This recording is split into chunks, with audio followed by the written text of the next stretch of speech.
മഴ തോരും മുൻപിൽ പുത്തൻ സ്റ്റോറിയിലേക്ക് ഏവർക്കും സ്വാഗതം. ഈ സ്റ്റോറി ഇഷ്ടപ്പെടുവാണെങ്കിൽ ഒന്ന് സബ്സ്ക്രൈബ് ചെയ്യണേ. അതുപോലെ തന്നെ ഒന്ന് ലൈക്ക് ചെയ്യാനും ഹൈപ്പ് ചെയ്യാനും മറക്കല്ലേ.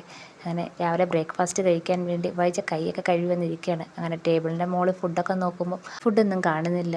ഇതെന്താ കമലേട്ടത്തി ഒന്നും ഉണ്ടാക്കിയില്ലയോ, കമലേട്ടത്തി കാണുന്നില്ലല്ലോ എന്ന് പറഞ്ഞുകൊണ്ടിരിക്കുമ്പോഴാണ് മനു ഇറങ്ങി വരുന്നത്. മനു എൻ്റെ അടുത്ത് ചോദിക്കുന്നുണ്ട്, നീ എവിടെ പോകുന്നു രാവിലെ തന്നെ? എനിക്കൊരാളെ കാണാനുണ്ട് ആൻറ്റി, ഞാൻ പോകാൻ പോവുകയാണ്. നീ ബ്രേക്ക്ഫാസ്റ്റ് കഴിച്ചോ എന്ന് ചോദിക്കുകയാണ്. ഏയ് ഇല്ല, ബ്രേക്ക്ഫാസ്റ്റ് കഴിച്ചില്ല എന്ന് പറയാണ്. കമലേട്ടത്തിയും കാണുന്നില്ലല്ലോ, ഇവിടെ ഒന്നും ഉണ്ടാക്കിയിട്ടില്ലല്ലോ എന്നും വൈജ പറയുകയാണ്. ഉണ്ടാക്കിയില്ലയോ, അമ്മ എന്തിയെ എന്ന് ചോദിക്കുന്നുണ്ട്. അറിയത്തില്ല, ഞാനിവിടെ എല്ലാം നോക്കി കാണുന്നില്ല കമലേട്ടത്തി എന്ന് വൈജ പറയുന്നുണ്ട്. അങ്ങനെ കിച്ചണിൽ പോയി നമ്മുടെ മനു നോക്കുന്നുണ്ട്. അപ്പം അവിടെയൊന്നും കമലയെ കാണുന്നില്ല. എന്നെങ്കിലേ അമ്മ ചിലപ്പോൾ ഫുഡ് ഉണ്ടാക്കി ഫ്രിഡ്ജിലെങ്ങാനും വെച്ചിട്ടുണ്ടായിരിക്കും, ഒന്ന് നോക്കട്ടെ എന്നും പറഞ്ഞ് ഫ്രിഡ്ജിൽ പോയി നോക്കുന്നുണ്ട്. അപ്പം അവിടെ ഒന്നും കാണുന്നില്ല. ആൻറ്റി ഒന്നും ഉണ്ടാക്കിയിട്ടില്ല അമ്മ, ഫ്രിഡ്ജിലും ഒന്നും ഇരിപ്പില്ല എന്ന് മനു പറയുകയാണ്. അങ്ങനെ അങ്ങോട്ടേക്ക് വൈജയും വരുന്നുണ്ട്. ആ ശരിയാണല്ലോ, കമലേട്ടത്തി ഒന്നും ഉണ്ടാക്കില്ലല്ലോ, ശിവേട്ടൻ എന്ത് ചെയ്യുന്നു വൈജ ചോദിക്കുകയാണ്. അച്ഛൻ രാവിലെ തന്നെ കോട്ടയത്ത് പോയി. കോട്ടയത്തോ? ഞാൻ രാവിലെ കണ്ടപ്പോൾ എന്നോടൊന്നും പറഞ്ഞില്ലല്ലോ. അച്ഛൻ ഇന്നലെ എന്നോട് പറഞ്ഞായിരുന്നു അത്യാവശ്യമായിട്ട് കോട്ടയത്ത് വേണമെന്ന്. എന്നോടും കൂടെ പറഞ്ഞായിരുന്നെങ്കിൽ ഞാനും കൂടെ പോയേനെന്ന് വൈജ പറയുകയാണ്. ആൻറ്റി എന്തിനാ കോട്ടയത്ത് പോകുന്നതെന്ന് ചോദിക്കുകയാണ്. എനിക്ക് കുറച്ച് ഡ്രസ്സ് എടുക്കാൻ, കുറച്ച് നാളായി നല്ല 2 ഡ്രസ്സ് എടുത്തിട്ട്, അപ്പം ഡ്രസ്സ് എടുക്കാനാ എന്ന് പറയുകയാണ്. അല്ല, സ്വന്തമായിട്ട് തുണിക്കട ഉള്ളപ്പോൾ പിന്നെന്തിനാ കോട്ടയത്ത് പോയി ഡ്രസ്സ് എടുക്കുന്നത്? നെടുമുറിക്കൽ ടെക്സ്റ്റൈൽസ് കിടക്കുകയല്ലേ, അവിടെ പോയി എടുത്താൽ പോരെ എന്ന് ചോദിക്കുകയാണ്. അപ്പോൾ ഉടനെ വൈജ പറയാണ്, ഞാനും ബാലചന്ദ്രനും തമ്മിൽ ഇപ്പോൾ ഒരു ബന്ധമില്ല. പിന്നെ എനിക്ക് ബാലചന്ദ്രൻ്റെ ഒരൗദാര്യവും വേണ്ട. അതുകൊണ്ട് തന്നെ ഞാൻ അവിടെ പോയി തുണി എടുക്കാനോ ഉദ്ദേശിക്കുന്നില്ല എന്ന് വൈജ പറയാണ്.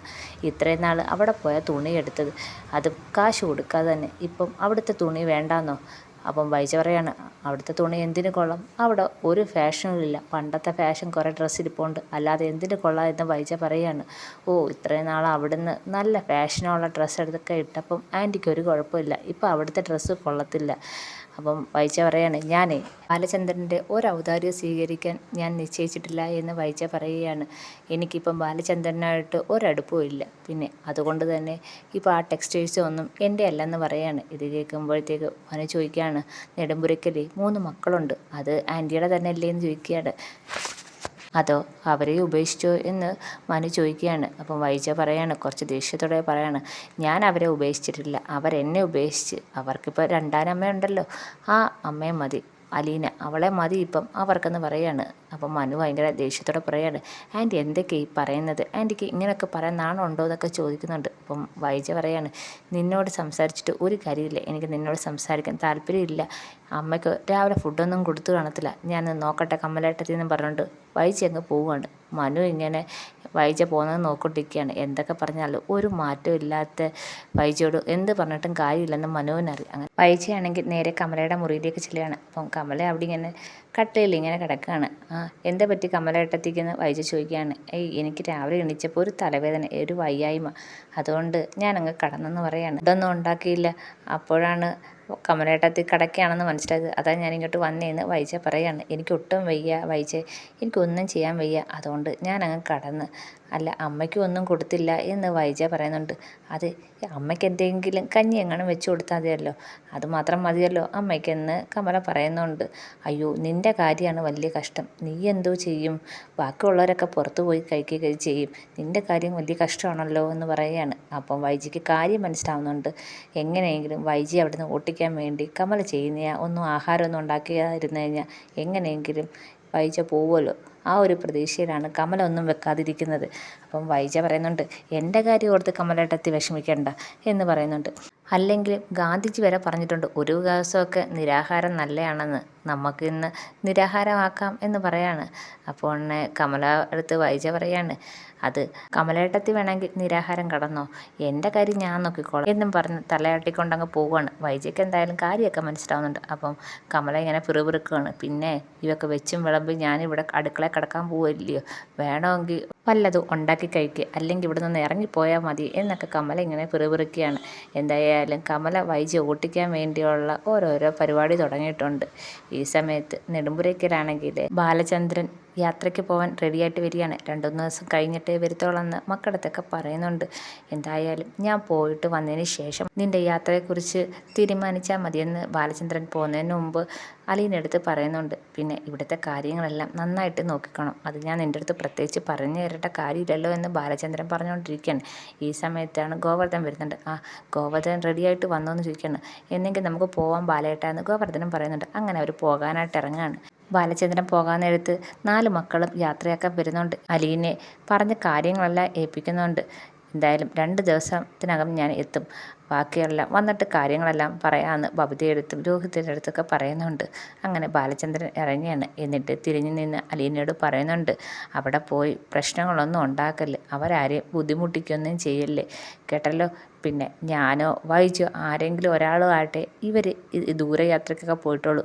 അതുകൊണ്ട് തന്നെ നീ ഇവരെ നോക്കണമെന്നും ശ്രദ്ധിക്കണമെന്നും പ്രത്യേകിച്ച് ഞാൻ പറഞ്ഞു തരേണ്ട കാര്യമൊന്നുമില്ല, അതൊക്കെ നീ ചെയ്തോളൂ എന്ന് എനിക്കറിയാം എന്ന് അലീനയോട് പറയാണ്. അപ്പോൾ അലീന വന്നിട്ട് പറയാണ്, അച്ഛനെ മറ്റുള്ള കാര്യങ്ങളൊന്നും ചിന്തിക്കേണ്ട, അച്ഛൻ പോകുന്ന കാര്യം എല്ലാം നന്നായി നടത്തിയിട്ട് ആ കാര്യം മാത്രം ശ്രദ്ധിച്ച് നടത്ത്, അത് മാത്രം അച്ഛൻ അന്വേഷിച്ചാൽ മതി. ഇവിടുത്തെ കാര്യങ്ങളൊക്കെ ഞാൻ നോക്കിക്കോളാം, ഇവരെ സുരക്ഷിതമായി കൊണ്ടുപോയിട്ട് സുരക്ഷിതമായി തന്നെ തിരിച്ചു കൊണ്ടുവരും, അതിന് അച്ഛൻ ഒട്ടും പേടിക്കണ്ട, ഞാനല്ലേ ഉള്ളതെന്ന് അലീന പറയുന്നുണ്ട്. അപ്പോൾ ബാലചന്ദ്രൻ പറയാണ്, എനിക്ക് അങ്ങനെയുള്ള ഒരു പേടിയില്ല, പിന്നെ അവരെ കൂടുതൽ ബുദ്ധിമുട്ടിക്കില്ല, അത് മാത്രമേ ഉള്ളൂ. അപ്പോൾ കൃഷ്ണമോള് പറയാണ്, അതൊന്നും അച്ഛൻ ഓർത്ത് വിഷമിക്കണ്ട, ഞങ്ങളല്ലേ അങ്ങോട്ട് പോകുന്നത്, ഞങ്ങൾ ഒരു തരത്തിൽ ആരെയും ബുദ്ധിമുട്ടിക്കത്തില്ല. അപ്പം ബാലചന്ദ്രൻ പറയാണ്, അതാ എൻ്റെ പേടി, അവിടെ ചെന്ന് ബബിതയും നീയും കൂടെ കടന്ന് അടി കൂടിക്കഴിഞ്ഞാൽ അവർക്കൊരു ബുദ്ധിമുട്ടാവും, അതൊന്നും ഉണ്ടാക്കല്ലേ, കേട്ടല്ലോ. അങ്ങനെ ബാലചന്ദ്രൻ മക്കളടുത്തെല്ലാം പറഞ്ഞ് ഓരോ കാര്യം ഏൽപ്പിച്ചിട്ട് യാത്ര തിരിക്കുകയാണ്. കാറിന് കയറുന്നതിന് മുമ്പ് ഇങ്ങനെ തിരിഞ്ഞു നോക്കുന്നുണ്ട് ബാലചന്ദ്രൻ. അപ്പം അലീന ഇച്ചിരി സങ്കടത്തോടെ ബാലചന്ദ്രനെ നോക്കുന്നുണ്ട്. അലീനയ്ക്ക് വ്യക്തമായിട്ടറിയാം ബാലചന്ദ്രൻ പോകുന്നത് തൻ്റെ കാര്യത്തിന് വേണ്ടിയാണ് പോകുന്നതെന്ന് അലീനയ്ക്ക് വ്യക്തമായിട്ടറിയാം. അപ്പോൾ ബാക്കിയെല്ലാവരെല്ലാം ഭയങ്കര സന്തോഷത്തിലാണ്. കാരണം അവർക്ക് എറണാകുളത്തേക്ക് പോവല്ലോ, രേവതിക്കുട്ടിയുടെ വീട്ടിൽ പോവല്ലോ, ഒരു യാത്രയാവുമല്ലോ എന്നൊക്കെയുള്ളൊരു സന്തോഷത്തിൽ ഇരിക്കുകയാണ് ബാക്കി എല്ലാവരും. അങ്ങനെ ബാലചന്ദ്രൻ യാത്ര തിരിക്കുകയാണ്. ഇവരും എറണാകുളത്തേക്ക് പോകാൻ വേണ്ടിയുള്ള റെഡിയാവുകയാണ്. അങ്ങനെ ബാലചന്ദ്രൻ നേരെ പോകുന്നത് നീലഗിരിയിലേക്കാണ്, ഗംഗാധരനെ കാണാൻ. ഗംഗാധരൻ്റെ കയ്യിൽ നിന്നാണല്ലോ വൈജയെക്കുറിച്ചുള്ള സത്യങ്ങളെല്ലാം വ്യക്തമായിട്ട് ബാലചന്ദ്രന് മനസ്സിലായത്. അതുപോലെ തന്നെ അവിടെ ചെന്നാൽ ഇനി അലീനയുടെ അച്ഛനെ കണ്ടുപിടിക്കാൻ എന്തെങ്കിലും ഒരു വഴി തെളിയുമെന്ന് ബാലചന്ദ്രന് വ്യക്തമായിട്ടറിയാം. അങ്ങനെ നേരെ പോകുന്നത് നീലഗിരിയിലാണ്. പോകുന്ന വഴിയിൽ ചോദിക്കുന്നുണ്ട് ഗോവർദ്ധൻ, ഇനി എങ്ങോട്ടാണ് ബാലേട്ടാ പോകേണ്ടത്, ആദ്യം എവിടേക്കാണ് പോകേണ്ടത്? അപ്പം ബാലചന്ദ്രൻ പറയുന്നുണ്ട്, ഇവിടുന്ന് നേരെ പോകേണ്ടത് നീലഗിരിയിൽ, അവിടെ നിന്നാണ് ഇതിൻ്റെയൊക്കെ തുടക്കം, അവിടെ നിന്ന് തന്നെ നമുക്ക് തുടങ്ങാം എന്നും പറഞ്ഞുകൊണ്ട് അവർ നേരെ പോകുന്നത് നീലഗിരിയിലാണ്. അങ്ങനെ ബാലചന്ദ്രനും ഗോവർദ്ധനും കൂടെ നേരെ നീലഗിരിയിലെത്തുകയാണ്. അപ്പം ബാലചന്ദ്രൻ കാണുമ്പോൾ തന്നെ ആദ്യം ഗംഗാധരൻ എന്തായാലും ഞെട്ടും, എന്തെങ്കിലും കാര്യമൊന്നുമില്ലാതെ എന്തായാലും ബാലചന്ദ്രൻ അവിടെ വരെ വരത്തില്ലെന്ന് ഗംഗാധരൻ അറിയാം. അതിനുശേഷം ബാലചന്ദ്രൻ എന്തായാലും കാര്യങ്ങളെല്ലാം ഗംഗാധരനെ അറിയിക്കും. ഞാൻ തിരിച്ച് ചെന്നതിന് ശേഷം പോയ യാത്രയെക്കുറിച്ച് എൻ്റെ മക്കളോട് പറയാമെന്നാണ് ഞാൻ പറഞ്ഞിരിക്കുന്നത്. അപ്പം എൻ്റെ മക്കൾക്കിപ്പം അറിയാം അലീന എൻ്റെ മകളല്ലെന്നുള്ള കാര്യം, മക്കൾക്കറിയാമെന്നുള്ള കാര്യം ഗംഗാധരനെ എന്തായാലും ബാലചന്ദ്രനെ അറിയിക്കും. അപ്പം തിരിച്ച് ചെല്ലുമ്പോൾ ഞാൻ ഈ യാത്രയുടെ കാര്യങ്ങളെക്കുറിച്ച് ഞാൻ അവരോട് പറയും. അപ്പോൾ അലീനയുടെ ജന്മരഹസ്യം പറയേണ്ടി വരുമെന്നൊക്കെ ബാലചന്ദ്രൻ എന്തായാലും ഗംഗാധരനോട് പറയും. അപ്പം ഗംഗാധരൻ ഒരു തരത്തിലും വൈജയുടെ കാര്യം മക്കളോട് പറയാൻ സമ്മതിക്കത്തില്ല. അതുപോലെ തന്നെ അലീന ആ വീട്ടിൽ നിന്ന് പോയതിന് ശേഷം കാര്യങ്ങളെല്ലാം വൈജ അറിയിക്കുന്നുള്ള കാര്യവും ബാലചന്ദ്രൻ പറയും. അപ്പം അതിനും എന്തായാലും ഗംഗാധരൻ സമ്മതിക്കത്തില്ല. എന്തായാലും ഇതിനൊരു പരിഹാരം കാണാൻ ഗംഗാധരൻ വീണ്ടും കൊല്ലപ്പള്ളിയിലേക്ക് വരാൻ തീരുമാനിക്കുകയാണ്. അതിൻ്റെ കൂടെ ബാലചന്ദ്രൻ സ്റ്റാൻലിയെക്കുറിച്ച് ചോദിക്കുന്നുണ്ട്. അപ്പം സ്റ്റാൻലിയെക്കുറിച്ച് പറയാൻ ഗംഗാധരന് ഭയങ്കര മടിയാണ്. എന്നാലും സ്റ്റാൻലിയുടെ വീട് പുനലൂരാണെന്നുള്ള കാര്യം ബാലചന്ദ്രൻ അറിയാം. അപ്പം ബാക്കിയുള്ള ഡീറ്റെയിൽസ് എല്ലാം ഗംഗാധരൻ്റെ അടുത്ത് ബാലചന്ദ്രൻ ചോദിക്കും.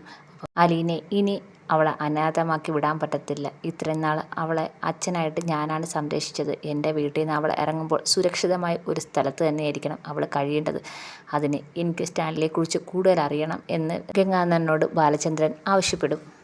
എന്തായാലും ഗംഗാധരനൊക്കെ അറിഞ്ഞുകൊണ്ടാണ് ഈ ചതി കാണിച്ചത് കൊണ്ട് തന്നെ ഗംഗാധരൻ ബാലചന്ദ്രന് വാക്ക് കൊടുക്കുന്നുണ്ട്, ഇതിനൊരു പരിഹാരം ഞാൻ കാണും.